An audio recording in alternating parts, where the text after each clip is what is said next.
Sir अब हम करने जा रहे हैं क्वेश्चन नंबर 6। ये एक्सरसाइज है 8.1।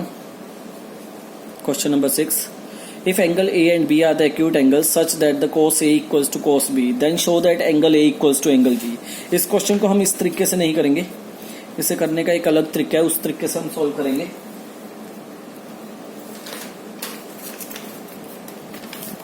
देखो हम कैसे करेंगे इस क्वेश्चन को सॉल्व। हम क्या करेंगे, एक ट्रायंगल बना लेंगे 90 डिग्री, राइट एंगल ट्रायंगल। ए और बी दोनों एक्यूट एंगल्स है। अगर यहाँ पे 90 है तो एंगल ए इधर ले लो, एंगल बी इधर ले लो, दोनों एक्यूट एंगल्स हो गए। और सी एंगल यहाँ पे ले लो, कोई भी एक दूसरा angle, A B C triangle लेनी है हमने, तो वो ट्रायंगल सी ले लो, C angle 90 degree. Angle B भी एक्यूट है, एंगल ए भी एक्यूट है, ठीक है। हमें क्या गिवन है, एंगल ए और B, if angle A and B are acute angle such that cos A equals to cos B। हमें क्या गिवन है, cos A equals to cos B। हमें ये चीज गिवन है, cos A equals to cos B। अब मैं यहाँ पे दो ट्रायंगल्स बना रहा हूँ दिखाने के लिए, क्योंकि दोनों में एंगल्स अलग अलग है बच्चों, दोनों में एंगल्स अलग अलग है। तो मैं जान के दो ट्रायंगल्स बना रहा हूँ ताकि तुम लोगों को पता लग जाए कि कैसे मैंने साइड्स उठाई हैं।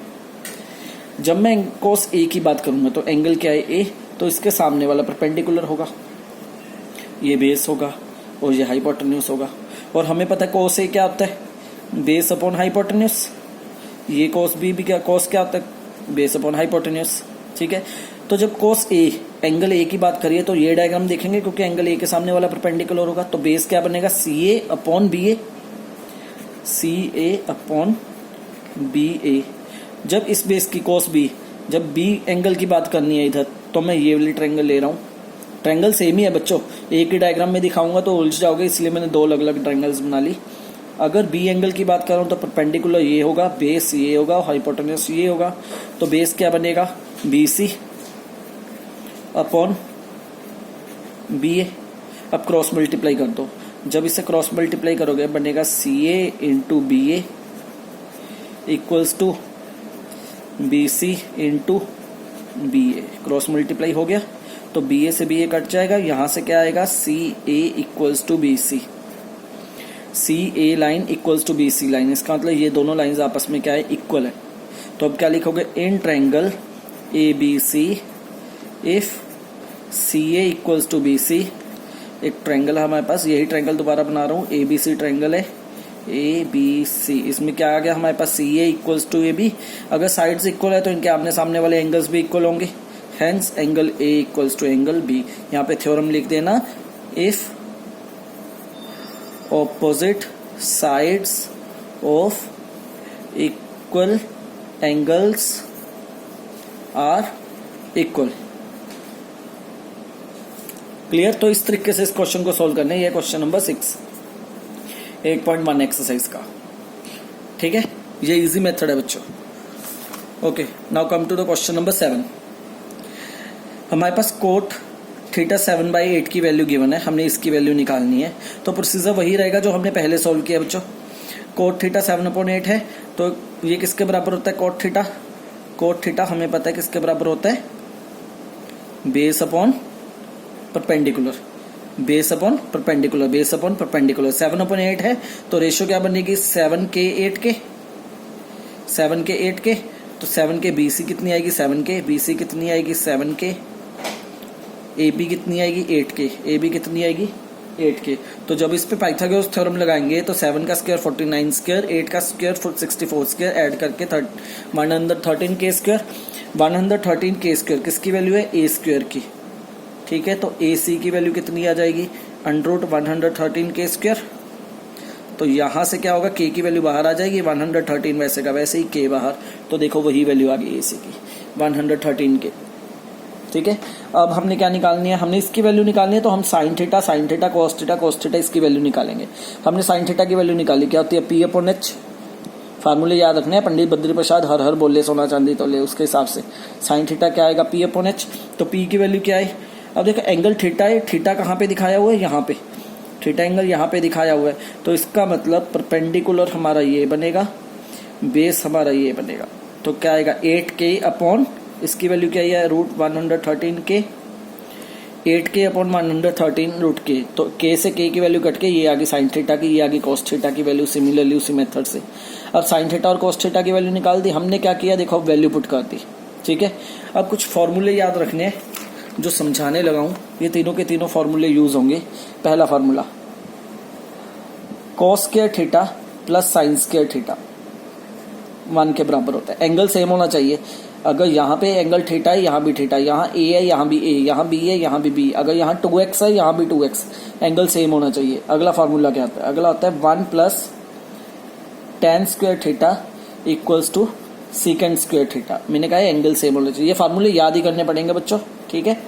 1 plus cot square theta equals to cosecant square theta. अगला 1 plus sine theta 1 minus sine theta equals to, यहाँ पे हम लगाएंगे वो formula a plus B A minus B, A की वैल्यू 1 बी की वैल्यू साइन थीटा, ए की value 1 B की वैल्यू साइन थीटा। तो फॉर्मूला क्या होता है A square minus B square, तो इसका मतलब ये बनेगा 1 का square minus sine square theta, तो ये बन गया 1 माइनस साइन स्क्वायर थीटा। तो ये जो है 1 plus sine theta 1 minus sine theta, क्या लगा इस पे formula A plus B A minus B, जो हमने 8th क्लास में किया था, ठीक है। तो वही फार्मूला यहाँ पे लगा दिया गया, यही सेम फार्मूला देखो बच्चों जो ये फार्मूला हमने किया अभी, ठीक है। यहाँ नीचे रख लेते हैं, चलो ये जो हमने अभी फार्मूला किया है ये फार्मूला यहीं लगाया हो, देखो 1 plus sine square 1 plus sine theta 1 minus sine theta a minus B का whole square, 1 plus cos theta 1 minus cos theta means a plus B a minus B, that becomes a minus B का whole square 1 minus cos square theta. अब sine square की sine theta की value क्या है 8 upon root 13, तो वो value यहाँ पे पुट कर दी साइन थीटा की जगह। एक और चीज याद रखना, साइन स्क्वायर थीटा और साइन थीटा स्क्वायर में कोई फर्क नहीं है, एंगल का कभी स्क्वायर नहीं होता। अगर मैंने सोल्व करना है ना साइन थीटा का क्यूब, इसे सोल्व करना है तो हमेशा साइन क्यूब थीटा लिखूंगा, एंगल का कभी भी क्यूब नहीं होता, एंगल का कभी भी क्यूब नहीं होता, टी रेशो के ऊपर क्यूब आता है। मान लो मैंने सोल्व करना है साइन थीटा का स्क्वायर, तो मैं साइन स्क्वायर लिखूंगा, इसे थीटा स्क्वायर नहीं लिखूंगा, गलत है ये theta square, sine square theta लिखूंगा सिर्फ। क्या लिखूंगा sine square theta, sine square theta. T ratio के ऊपर स्क्वायर या क्यूब लगता है, कभी भी एंगल के ऊपर स्क्वायर या एंगल कभी भी स्क्वायर या क्यूब नहीं होता। तो यहां से मैं ये चीज कह सकता हूं, चाहे साइन थीटा का स्क्वायर लिख लो, चाहे साइन स्क्वायर थीटा लिख लो, चाहे साइन थीटा का क्यूब लिख लो, चाहे साइन क्यूब थीटा लिख लो, चाहे साइन थीटा की कोई भी पावर लिख लो n, तो वो क्या बनेगा साइन n थीटा। तो इनमें कोई फर्क नहीं है, चाहे साइन थीटा का स्क्वायर लिखो चाहे साइन स्क्वायर थीटा लिखो, साइन थीटा का क्यूब लिखो चाहे साइन क्यूब थीटा लिखो, बात सेम ही है। तो देखो यहाँ पे क्या था sine square theta, sine square theta लिखा है तो उसका मतलब यही हुआ साइन थीटा का होल स्क्वायर, तो उसका मतलब यही हुआ साइन थीटा का होल स्क्वायर। तो साइन थीटा की वैल्यू क्या है 8 अपॉन रूट 13, तो उसका स्क्वायर कर दिया, वैसे 7 अपॉन रूट 13 उसका स्क्वायर कर दिया।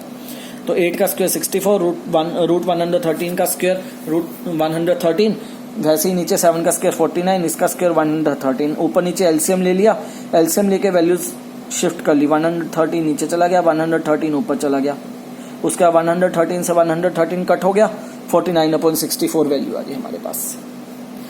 सेकंड चीज क्या है coat square theta, coat square theta. अब कोट स्क्वायर थीटा किसके बराबर होता है, देखो हमें पहले ही गिवन है कोट की वैल्यू, तो इतनी दूर हमें जाने की जरूरत नहीं, कोट की वैल्यू हमारे पास है। तो अभी जो चीज साइन के ऊपर लागू होती है वो कोट के ऊपर भी लागू होगी, कोट थीटा स्क्वायर, सब टी रेशोज के ऊपर। अगर कोट स्क्वायर थीटा लिखूंगा तो ये बनेगा कोट स्क्वायर थीटा, एंगल का कभी भी स्क्वायर नहीं होता। अब कोट स्क्वायर थीटा का मतलब तो यही होगा कोट थीटा का होल स्क्वायर, तो वही हो गया कोट स्क्वायर थीटा को क्या लिख सकता हूँ कोट थीटा का होल स्क्वायर। कोट थीटा की वैल्यू हमें गिवन है 7/8, 7/8 का स्क्वायर 7 का स्क्वायर 49, 8 का स्क्वायर 64। क्लियर, यहाँ पे चलते हैं, ये क्वेश्चन खुद करना बच्चों, सेम इसी तरीके से निकलेगा। ये 3 कोट A4 है, 3 कोट A4, 3 की वैल्यू को उधर ले जाओ 4 के नीचे आ जाएगी, 4 के नीचे आ जाएगी, 3 की वैल्यू 4 के नीचे आ जाएगी। कोट A इक्वल्स टू 4/3, ये किसके बराबर होता है बेस अपॉन परपेंडिकुलर। तो एंगल ए की बात कर रहे हैं, तो एंगल ए की बात कर रहे हैं तो परपेंडिकुलर इधर होगा, बेस इधर होगा और हाइपोटेन्यूज इधर।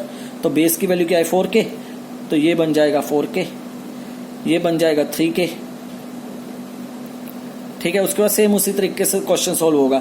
वैल्यूज टी रेशोज कौन सी निकालनी है जो क्वेश्चन में चाहिए, कौन कौन सी चाहिए, tan थीटा चाहिए, tan थीटा सीधा ही निकल जाएगा, कोट थीटा का रेसिप्रोकल tan थीटा होता है, याद है मैंने बताया था, 1/tan theta equals to cot theta.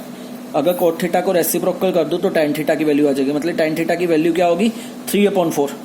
tan theta की वैल्यू क्या आ जाएगी 3/4। तो tan थीटा तो निकालने की जरूरत ही नहीं, सीधा ही लिख देना if cot A equals to 4/3 then if cot A equals to 4/3 then tan A is the reciprocal of cot A value।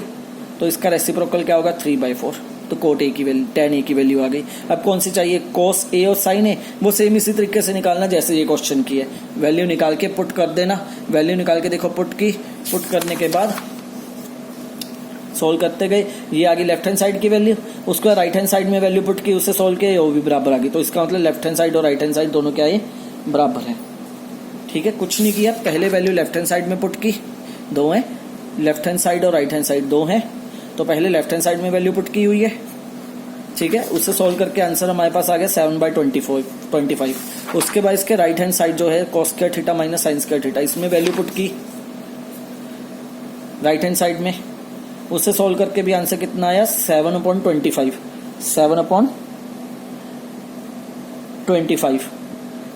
तो इसका मतलब अगर दोनों की वैल्यू सेम है, it means left hand side और राइट हैंड साइड दोनों क्या है आपस में बराबर है, हेंस प्रूव्ड। आगे चलते हैं। In a triangle ABC right angle at point B if tan A equals to 1/√3 find the value of, इसकी वैल्यूज निकालनी है। सेम वैसे निकलेगा बच्चों, पहले sin A की वैल्यू निकालो, sin cos C की वैल्यू, cos A की वैल्यू और sin C की वैल्यू। एंगल का ध्यान रखना, जब sin A की बात कर रहे हो तो इसके सामने वाला परपेंडिकुलर होगा, जब cos C की बात कर रहे हो इसके सामने वाला परपेंडिकुलर होगा। ठीक है, तो इस चीज का ध्यान रखना। ठीक है, ये क्वेश्चन तुम लोगों ने खुद करना है। ठीक है, अब चलते हैं अगले क्वेश्चन की तरफ। In triangle PQR right angle at Q पे राइट एंगल है, PR plus QR equals to 25, ये गिवन है। PR plus QR equals to 25 centimetre and PQ equals to 5 centimetre. PQ की वैल्यू कितनी गिवन है 5 centimetre. Determine the value of the sin P, cos P and tan P। अब देखो सब में angle PP है, तो इसका मतलब हमें सिर्फ एक ही डायग्राम बनाने की जरूरत है।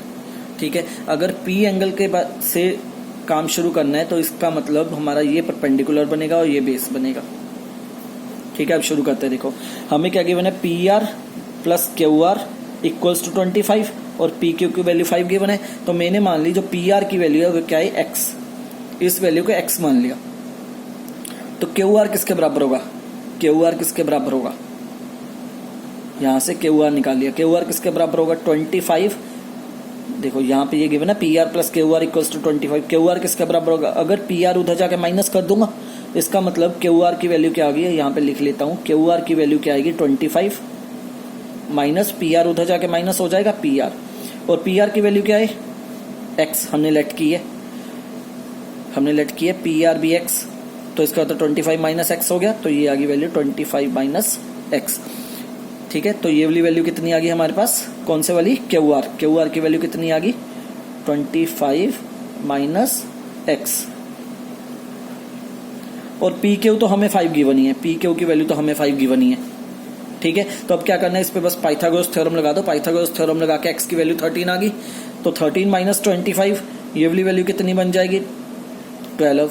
X की वैल्यू 13 है तो ये वैल्यू 13, 12 और 5 आ गया। तो यहाँ से sin P, cos P और tan P की वैल्यू निकाल लो।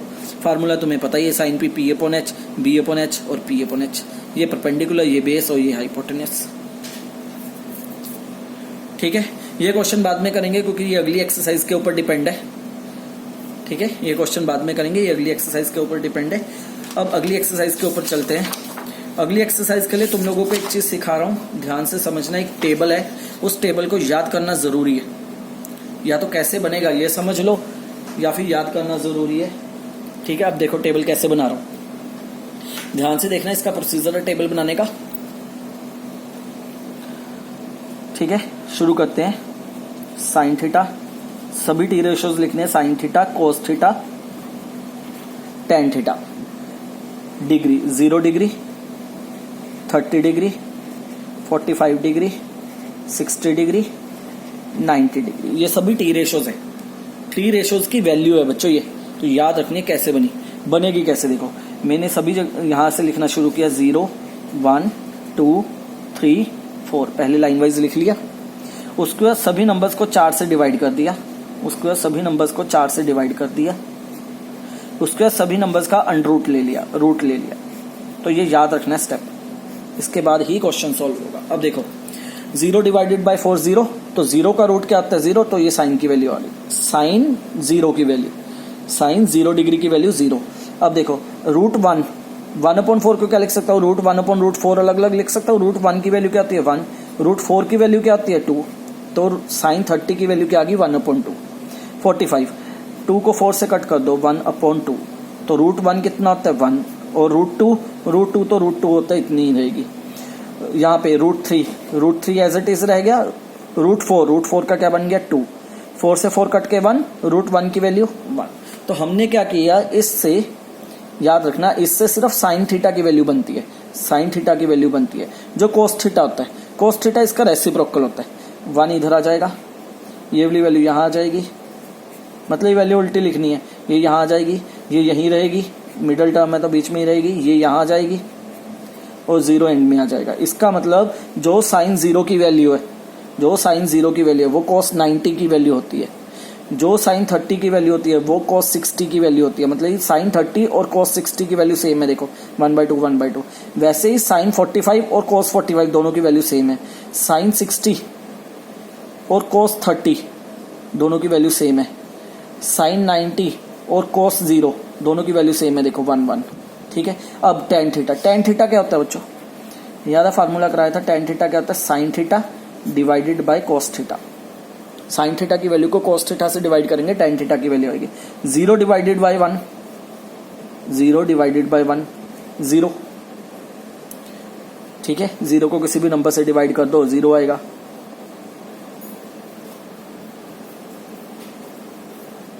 ठीक है, आगे जब इसे इससे डिवाइड करेंगे 2 से 2 कट जाएगा, यहां आ जाएगा 1/√3। ये दोनों सेम है, आपस में कट जाएंगे, आंसर आएगा 1। यहां से 2 कट जाएगा, यहां से आएगा √3। 1 डिवाइडेड बाय 0, किसी भी नंबर को बच्चों जब 0 से डिवाइड करते हैं, याद रखना जब 0 को किसी भी नंबर से डिवाइड करते हैं तो आंसर आता है 0, पर जब किसी नंबर को 0 से डिवाइड किया जाता है तो आंसर आता है इन्फिनिटी। इन्फिनिटी या फिर इसे लिख सकते हैं हम नॉट डिफाइंड, दोनों टर्म्स मिलेंगी तुम लोगों को, तो याद दोनों ही चीजें रखनी है, इन्फिनिटी और नॉट डिफाइंड। अब बाकी टी रेशियोज की बात करते हैं, बाकी कौन सी होंगी, सबसे पहले आएगा सीकेंट थीटा।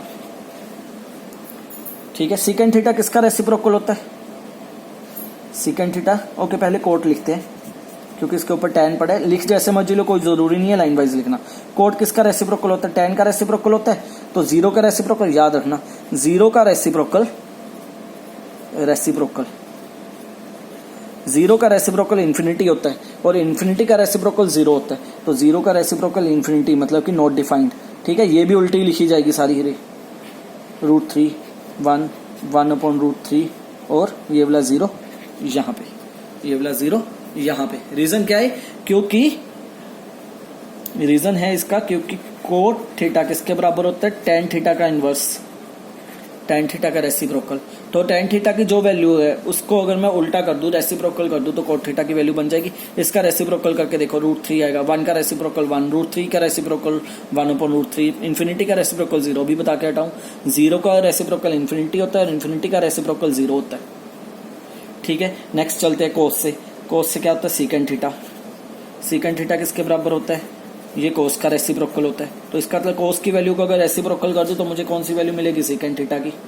1 है, 1 का रेसिप्रोकल 1 होता है, √3/2 का रेसिप्रोकल 2/√3, 1/√2 का रेसिप्रोकल √2, 1/2 का रेसिप्रोकल 2, 0 का रेसिप्रोकल 0 का reciprocal infinity, means not defined, ND not defined. Either you can also right here ND not defined. ठीक है, अब कौन सा बचा, कोसिकेंट थीटा। कोसिकेंट थीटा किसका रेसिप्रोकल देता है, साइन का। कोसिकेंट थीटा किसका रेसिप्रोकल होता है, साइन का। अब बच्चों ये मत कहना समझ नहीं लगा, ये वैल्यूज याद रखनी पड़ेगी। या तो चार्ट कैसे बने हैं बार बार वीडियो देख के याद कर लो, रिवाइज कर लो, बार बार बनाओ चार्ट, वरना वैल्यूज याद रखो। वैसे ज्यादा अच्छा मैं यही कहूंगा, वैल्यूज को याद रखो, वरना जब भी टेस्ट हो, पेपर हो, तो पहले चार्ट बना के रख लो अपने पास। ठीक है, अब 0 का रेसिप्रोकल इन्फिनिटी, 1/2 का रेसिप्रोकल 2, 1/√2 का रेसिप्रोकल √2, √3/2 का रेसिप्रोकल 2/√3, 1 का रेसिप्रोकल 1। क्लियर?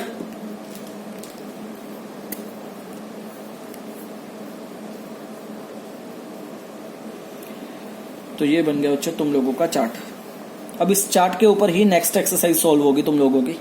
इस चार्ट के बेसिस पे ही नेक्स्ट एक्सरसाइज तुम लोगों की सॉल्व होगी।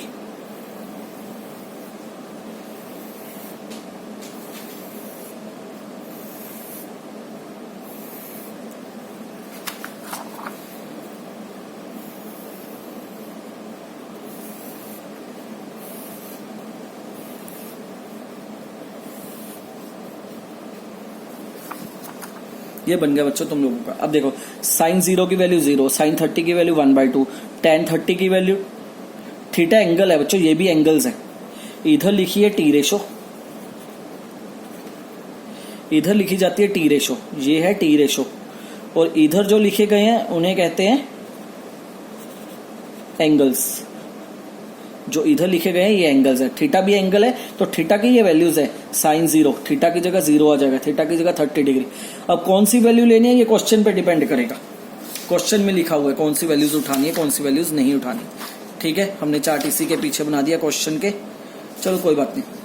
अब देखो जैसे पहला क्वेश्चन है, sine 60 degree cos 30 degree plus sine 30 degree और कॉस 60 डिग्री, ये पहला क्वेश्चन है हमारा। ठीक है, थोड़ा सा नजदीक कर लेते हैं समझाने के लिए।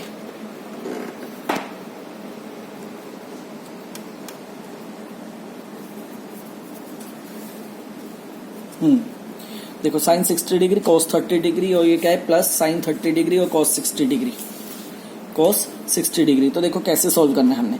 साइन 60 की वैल्यू देखते हैं। साइन 60 की वैल्यू क्या थी? साइन 60 की वैल्यू √3/2। तो यहाँ पे देखो साइन 60 की वैल्यू √3/2 पुट की है। ठीक है, आगे क्या है? कॉस 30, कॉस 30 की वैल्यू क्या है? कॉस 30 की वैल्यू √3/2। तो हमने देखो √3/2 पुट कर दी इसकी वैल्यू। साइन 30, साइन 30 की वैल्यू क्या है? Sine 30 1/2, sine 30 1/2। तो साइन 30 की वैल्यू 1/2 पुट कर दी। यहाँ कॉस 60 भी 1/2 होता है बच्चों। ठीक है, चार्ट में देख लेना। तो जब इसे सॉल्व करोगे √3 × √3 3, 2 × 2 4, प्लस का साइन एज इट इज, 1 × 1 1, 2 × 2 4। तो इसे सॉल्व किया, एलसीएम लेके 4, 3 + 1 4, 4 से 4 कट गया, 1 आ गया आंसर। वैसे ही 2 tan² 45, 2 tan² 45 का मतलब है इसका 2 टाइम्स, इसका मतलब होता है इसका 2 टाइम्स। तो देखो 2 एज इट इज आ गया। अब tan² 45, tan² 45, tan² 45 का मतलब क्या है? tan 45 का स्क्वायर। याद है मैंने कहा था, इसे ऐसे भी लिख सकते हैं। तो tan 45 का स्क्वायर हुआ। तो tan 45 की वैल्यू क्या है? tan 45 की वैल्यू देखो 1 होती है वैसे। tan 45 की वैल्यू 1, तो tan 45 की value 1, square as it is वैसे का वैसे ही लग गया। वैसे ही cos 30 क्या होगा? cos 30 का होल स्क्वायर होगा। तो cos 30 की वैल्यू √3/2 इसका स्क्वायर। वैसे ही माइनस का sine as it is, minus का sine as it is, sine 60 की वैल्यू √3/2 का स्क्वायर। तो उसके बाद कुछ नहीं है, इसे सोल्व कर दिया। 1 का स्क्वायर 1 × 2 2, √3 का स्क्वायर 3, 2 का स्क्वायर 4, 3 का स्क्वायर √3 का स्क्वायर 3, 2 की वैल्यू 4। ये दोनों वैल्यूज आपस में कट जाएंगी प्लस माइनस के कारण। आंसर क्या आ गया? 2 एज इट इज। तो इस तरह से इसे भी सोल्व करना है। वैल्यू पुट करके एलसीएम लेके इसे सोल्व किया हुआ है, ध्यान से देख लेना। यहाँ पे सोल्व किया हुआ खुद देख सकते हो। ठीक है, स्टॉप कर लेना वीडियो, उसके बाद इसे ध्यान से देख लेना। अगर कोई प्रॉब्लम हो पूछ लेना। कुछ नहीं है बच्चों, इस चार्ट के अकॉर्डिंग वैल्यूज पुट करके एलसीएम लेके कैलकुलेशन की हुई है। ठीक है, नेक्स्ट।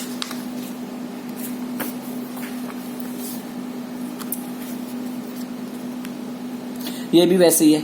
साइन 30 की वैल्यू, tan 45 की वैल्यू, cos 60 की वैल्यू, इनकी वैल्यूज पुट की हुई हैं। ठीक है, इनकी वैल्यूज पुट की हुई हैं। वैल्यूज पुट करके बस इसे सॉल्व किया हुआ है। वैसे ये क्वेश्चन है बच्चों, वैल्यूज पुट करके सॉल्व किया हुआ है। देख लो, रख रहा हूं अभी ऐसे ही, स्टॉप करके अपने दोनों क्वेश्चंस अच्छी तरह से देख लेना। कोई कैलकुलेशन वगैरह सब देख लेना कि कैसे सॉल्व करना है। ठीक है, चार्ट से वैल्यू एक बार चार्ट बना लेना, पहले साइड पे एक बार चार्ट बना लेना, उसके बाद इन क्वेश्चंस को सॉल्व करके देखना। पहले खुद करके देखना, फिर यहां से वेरीफाई करना। बाकी पीडीएफ वगैरह मैं भेज दूंगा, वहां से देख लेना। ठीक है, अब चलते हैं क्वेश्चन नंबर 2 की तरफ। 2 tan 30 1 plus tan square 30 MCQ question है, इसकी वैल्यू निकालनी है। ठीक है, अब देखो ये कैसे सॉल्व होगा।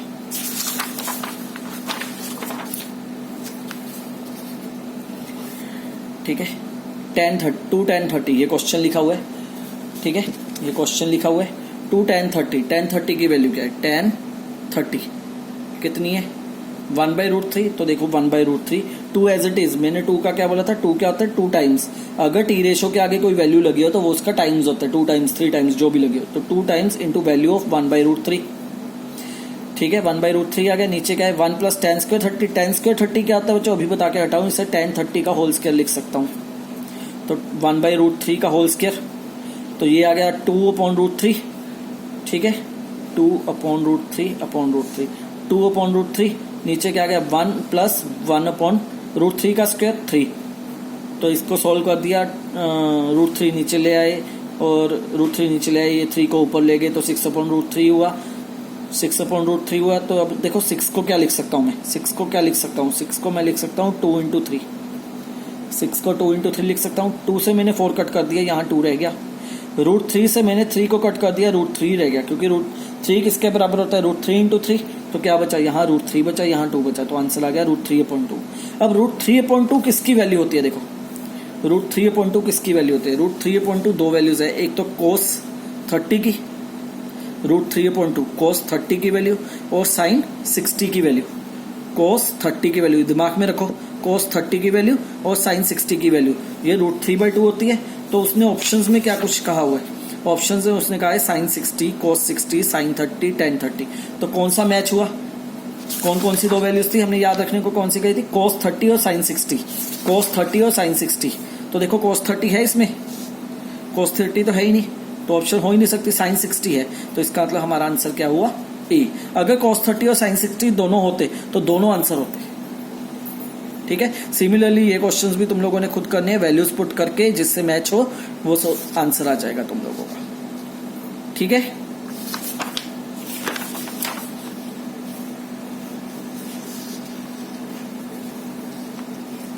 अब चलते हैं इस क्वेश्चन की तरफ।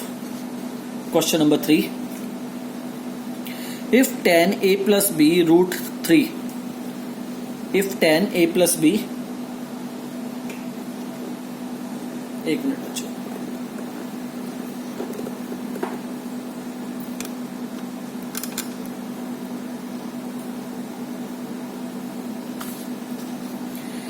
If tan a plus B equals to √3 and tan a minus B equals to 1/√3। ठीक है, इसकी जरूरत नहीं है, हमने निकालना क्या है, एंगल ए और बी की वैल्यू निकालनी है। अब देखो हमें पहले ये गिवन है tan a plus B equals to √3। अब √3 किसकी वैल्यू होती है, जो रेशो यहाँ पे गिवन है ना, एक चीज याद रखना, जो रेशो यहाँ पे गिवन है इस वैल्यू को उसी रेशो में कन्वर्ट करना है। ये क्वेश्चन ऐसे ही निकलते हैं, दोबारा सुन लो मैं क्या कह रहा हूं। जिस जोन सी टी रेशो यहाँ पे गिवन है, जैसे tan गिवन है तो ये √3 को भी tan रेशो में ही कन्वर्ट करना है, जो टी रेशो यहाँ पे गिवन है उसी में कन्वर्ट करना है। अब √3 tan में √3 की वैल्यू कितनी होती है, tan में ढूंढो √3 की वैल्यू, ये रही। तो tan में √3 की वैल्यू ये रही। तो tan √3 कितना होता है 60 डिग्री। तो इसका मतलब √3 किसके बराबर होता है, tan 60 डिग्री के बराबर। तो देखो वैसे ही √3 की जगह उन्होंने लिख दिया tan 60 डिग्री। अब यहां से tan को कट नहीं करना, ये नहीं करना कि tan से tan कट कर दो, बिना कट किए सीधा लिखते हैं angle a plus B equals to 60 degree. By default tan और tan हट जाते हैं, बाय डिफॉल्ट tan और tan हट जाते हैं, काटने नहीं, किसने ऐसे नहीं करना यहां से tan काटा यहां से tan काटा, क्वेश्चन कट कर देंगे टीचर, सारे क्वेश्चन पे कांटा मार देंगे अगर तुम लोगों ने टी रेशो को कट कर दिया ऐसे। बिना एंगल के कभी भी टी रेशो खत्म नहीं होती, तो टी रेशो सिर्फ हटा दी उन्होंने। तो angle a plus B equals to 60 degree, और अब ये दूसरी वैल्यू ले ली, जो दूसरी गिवन थी ये ले लिया। यहाँ tan है, सिमिलरली इसे भी tan की वैल्यू में कन्वर्ट कर दिया। अब 1/√3, तो देखो 1/√3 tan में कहाँ आता है, tan में 1/√3 tan 30 पे आता है, तो उन्होंने 1/√3 की जगह tan 30 लिख दिया। अब यहाँ से फिर से tan हटा के 1 minus a minus B equals to 30। दो इक्वेशंस बन गई बच्चों, ये बन गई पहली इक्वेशन, ये बन गई दूसरी इक्वेशन। एलिमिनेशन मेथड तुम लोगों को आता ही है। पहली इक्वेशन है a plus B equals to 60 degree, second equation है a minus B equals to 30 degree. Elimination method से ये कट गया, 2a इक्वल्स टू 90 डिग्री। तो a की वैल्यू कितनी आ गई, 45, 90 को 2 से डिवाइड करोगे, 90 को 2 से, तो यहाँ पे एलिमिनेशन मेथड लगाया दोनों इक्वेशंस पे।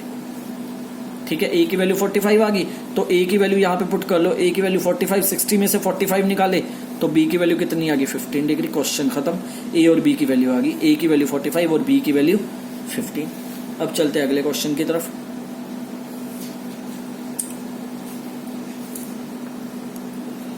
State whether the following are true or false. Sine A plus B equals to sine A plus sine B. अब एक चीज याद रखना बच्चों जो समझाने लगा हूं,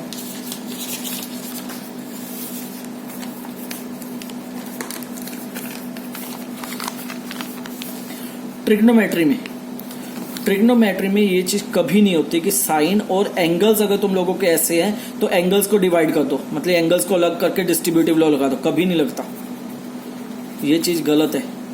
एंगल्स के ऊपर डिस्ट्रीब्यूटिव लॉ नहीं लगता, हाँ टी रेशोज के ऊपर लगता है। अगर ऐसे होता है साइन ए कोस ए प्लस कोस बी, तब मैं लगा देता टी रेशो। क्यों? क्योंकि यहाँ पे टी रेशो और एंगल दोनों है, टी रेशो और एंगल दोनों है, तब डिस्ट्रीब्यूटिव लॉ लग सकता है। तब इसे लिख सकता हूं साइन ए इंटू कोस ए प्लस साइन ए इंटू कोस बी, तब डिस्ट्रीब्यूटिव लॉ लग सकता है। पर अगर एंगल्स हो ब्रैकेट में अकेले एंगल्स, क्योंकि ये सारे का सारा एंगल किसका, साइन का है, इसका मतलब होता है ये सारे का सारा एंगल ए प्लस बी क्या है, इसका साइन का है। तो एंगल्स अलग अलग नहीं हो सकते कि sign A plus sine B कर दो, ये गलत है। तो यहाँ पे यही क्या हुआ है, sine A plus B equals to sine A plus sine B. क्या ये सही है? नहीं, ये गलत है, ये गलत है। उन्होंने प्रूव करके दिखाया हो, देखो साइन ए की वैल्यू 30, बी की value 60, sign A plus B कितना बना 30 प्लस 60 90, साइन 90 की वैल्यू 1 आ गई। अब उन्होंने जो राइट हैंड साइड है उससे सोल्व किया, साइन ए की वैल्यू 30, साइन बी की वैल्यू 60, तो 1 प्लस 2, साइन 30 की वैल्यू 1/2 होती है, साइन 60 की वैल्यू √3/2 होती है। सोल्व किया 1 प्लस √3/2, देखो दोनों की वैल्यू अलग अलग है। यहाँ पे आया 1 प्लस √3/2, राइट हैंड साइड की वैल्यू आई 1 प्लस √3/2, लेफ्ट हैंड साइड की वैल्यू कितनी आई 1, दोनों अलग अलग है। तो इसका मतलब ये दोनों क्या है, इक्वल नहीं है। पहले का आंसर क्या है, फॉल्स। क्लियर?